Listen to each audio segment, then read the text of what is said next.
Welcome to deep insights. So आज हम discussion करने वाले हैं जो पॉलिटिकल साइंस है उसका थोड़ा सा कॉन्स्टिट्यूशन जो हमारा भारतीय संविधान है उसी के बारे में आज हम डिस्कशन करेंगे। देखिए, शुरू करेंगे क्लास को। हम जानेंगे जो हमारा भारतीय संविधान है इसके अंदर जो संविधान किस लिए बनाए गए हैं, कैसे इसे हम अप्लाई करते हैं हमारे पूरे देश पे।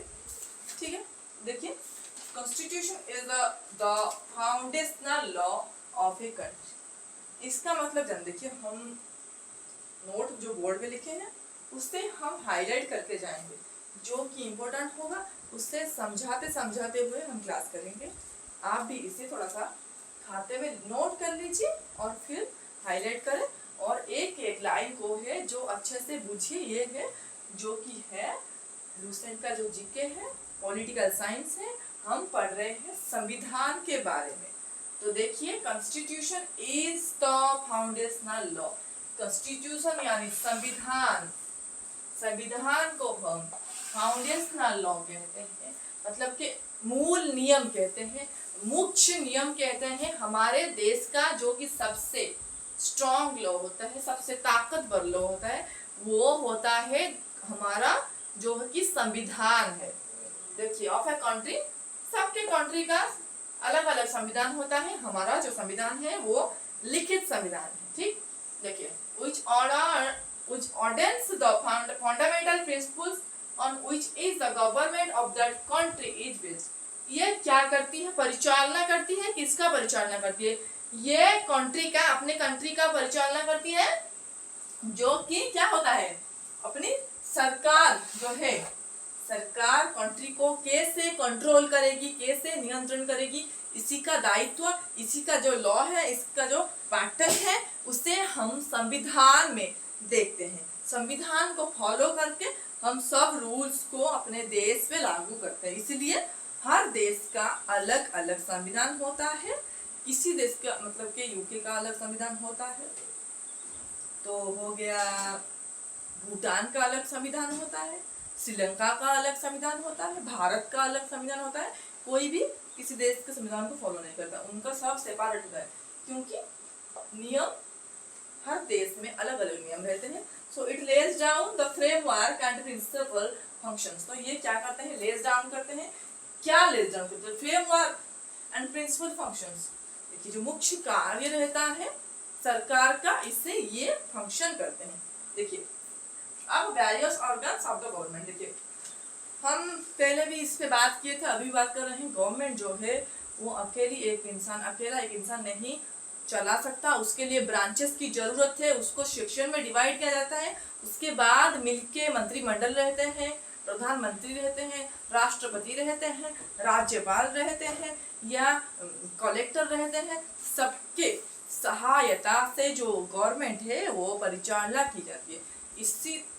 इसलिए देखिए, इतने लोग हैं तो इसी के लिए एक जो बुक रहती है उसको सब फॉलो करेंगे, उसे बोलते हैं कॉन्स्टिट्यूशन। देखिए, हम एक बात करें, अगर एग्जाम्पल की आपको इजी होगा समझने में, तो देखिए, एक स्टूडेंट जो होता है स्कूल में पढ़ता है, उसी के साथ 100 स्टूडेंट भी उसी स्कूल में उसी क्लास में पढ़ते हैं, उनका एक रूटीन होता है। ऐसा नहीं कि अलग अलग रूटीन फॉलो करेंगे। ये आज जाएगा सुबह, एक रोल नंबर का स्टूडेंट जाएगा स्कूल, वो जाके क्लास करेगा उड़िया।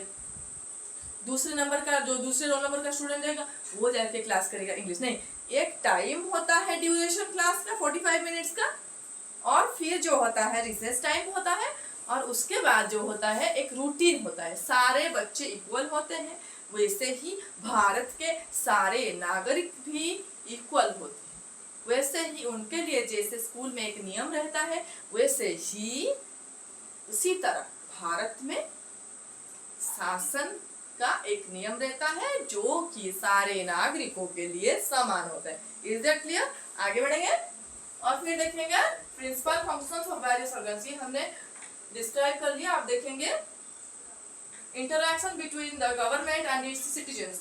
तो ये क्या करती है? ये मोडालिटीज जो रहती है, ये सरकार और जो जनता, उनके बीच जो इंटरैक्शन कराती है उसे संविधान कहते हैं। कुछ भी प्रॉब्लम हुआ जो नागरिकों का, कुछ भी जो भारतवासियों का कोई प्रॉब्लम हुआ तो उसका समाधान किया जाएगा, क्योंकि सारे ही इक्वल हैं। उनका कोई भी डाउट होगा, कोई भी रूल को हमें देखना होगा तो हम कॉन्स्टिट्यूशन बुक देखेंगे। जैसे कि हम जब मैथ करते टाइम थोड़ा सा कुछ फॉर्मूला चाहिए हमें, तो हम उसे फॉर्मूला बुक से उठाते हैं। ग्रामर करते टाइम थोड़ा फॉर्मूला चाहिए तो ग्रामर बुक से। इसी तरह शासन करते टाइम जो भी हमें फॉर्मूला चाहिए, जो भी हमें डाउट होता है कि इसका समाधान कैसे होगा, तो हम संविधान के बुक का फॉलो करते हैं। ठीक, अभी देखेंगे The government and its citizens with the exceptions for the UK। देखिए यूके जो होता है इसे हम यूनाइटेड किंगडम कहते हैं। इसी का कोई क्या होता है, संविधान नहीं होता। इसके अलावा सारे जो कंट्री होते हैं उनका इंटरेक्शन होता है अपने देशवासियों के बीच में संविधान के जरिए से। ठीक, अभी देखेंगे all democratic countries possess a written constitution. उसके अलावा जो गणतांत्रिक जो देश होते हैं उनका सारा का सारा अपना संविधान रहता है। एक्सेप्शन देखिए, एक्सेप्शन ये है यूके का। उसके अलावा याद रखें, और फिर देखें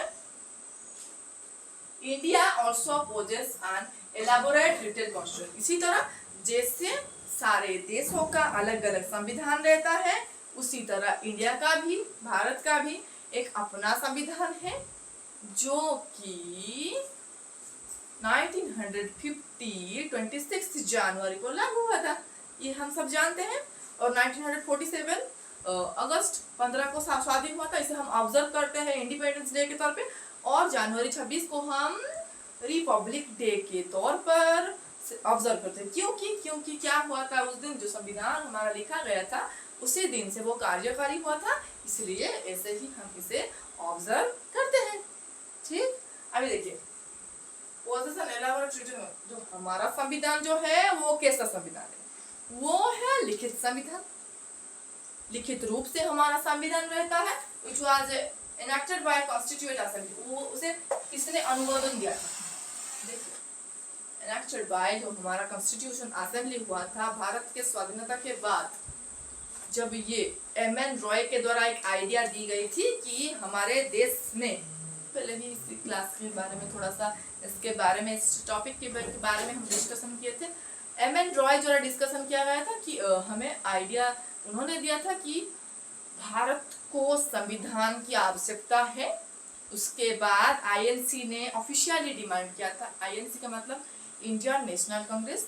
उसने वो ग्रुप ने जवाहरलाल नेहरू के जरिए ऑफिशियली डिमांड किया था कि इंडिया नीड्स अ कॉन्स्टिट्यूशन। सो उसके बाद उसका प्रोसीजर आरंभ हो गया। तो 60 लाख का बजट था कॉन्स्टिट्यूशन का, इतना हमारा खर्च हुआ था। कॉन्स्टिट्यूशन जब बनाया गया था उसके दौरान पहले हम स्टडी किए सारा देश कैसा कॉन्स्टिट्यूशन फॉलो करता है, उसके बाद खुद का कॉन्स्टिट्यूशन सारे से ऐसे ऐसे करके जो भी जरूरी है हमारे देश के लिए उसे छांट के हम रेडी किए हमारा कॉन्स्टिट्यूशन, जो कि वर्ल्ड्स लार्जेस्ट रिटन कॉन्स्टिट्यूशन किसका होता है, भारत का। ठीक बात, अभी देखेंगे तो अनुमोदन किसने किया था, कॉन्स्टिट्यूशन असेंबली ये अनुमोदन हुआ था specifically set up for the purpose. देखिए ये पर्पज का क्या था, इसका संविधान जो बनाया गया था इसका पर्पज था क्या, देश में सही सटीक शासन, सब इक्वल है, ये फॉलो करते हैं, सबके लिए नियम समान है, गरीब हो या धनी हो जैसा भी हो सारे इक्वल है, जैसे भगवान के सामने सारे इक्वल है वैसे ही, ठीक, जैसे टीचर के सामने सारे बच्चे इक्वल है वैसे ही संविधान के सामने सारे नागरिक जो है इक्वल है। So that's all for today's class. Next class में हम पॉलिटिकल साइंस के बारे में और थोड़ी सी इंफॉर्मेशन को थोड़ा सा डिस्क्राइब करेंगे, जिससे आपको समझना इजी होगा और आप अगर कंसेप्ट समझेंगे तो आप एमसीक्यू को आसानी से कर सकेंगे। Thank you.